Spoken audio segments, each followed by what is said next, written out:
माझ्याशी फक्त विकेटच डिस्कस केलं, अच्छा. बाकी काय नाही. अच्छा. आणि ती मॅच ते जिंकले होते मुंबई इंडियन्ससाठी. तर मलाही त्याच्याकडनं काही शिकायला मिळालं, ते पण सांगतो. त्याला काय त्यांनी मला बोललं, तुम्ही पाणी मार विकेट कधी बनवता, पाणी मारा लगेच रोलिंग करता का? बोललं नाही, आमच्याकडे पाणी मारायला 5 मिनिटं पाणी खाली जायला पाहिजे, कारण रेड सॉइल आहे, पाणी खाली जातं आणि मग लगेच चालू करतो. अरे वही तो हमारा बीमारी, हमारा इधर 1 घंटे 2 घंटे के बाद रोलिंग करते, मग विकेट होणार, बाइंडिंग होणारच कशी, चुकल्यावर काय होत नाही ना. बरोबर. असं तो म्हणत होता.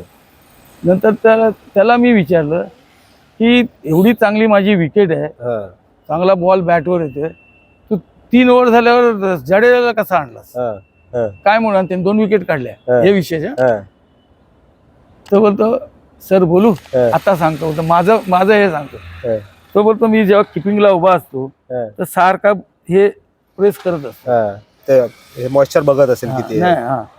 तो बोलतो 2 ओव्हर 3 ओव्हर झाल्यावर ना मी जेव्हा बघितलं तर माझ्या स्पाईकला माती चिकटली होती. अच्छा. वरचं थर असतो ना मातीचा, मायनर थर असतो, तो सुटतो, तर तो चिकटला. म्हणजे याचा अर्थ प्लॉट व विकेटवर थोडी माती वर सुटली आहे आणि त्याचा त्याला फायदा होईल जडेजा. बॉल फसून येतो, त्याच्यात बॉल काही टर्न नाही होणार, पण थोडा थांबून येईल. थांबून आल्यामुळे बॅट्समन त्या फ्लो मध्ये मारायला जातो वर चढ, आणि लेफ्ट हँड विकेट किपर, काय त्याचं नाव, लेफ्टी, झारखंडचा, तो ईशान किशनच्या बाउंड्री लाईनला कॅच गेला. त्याला वाटलं छगा जाईल, बॉल हातात घे, तिथे मॅच परत फिरली.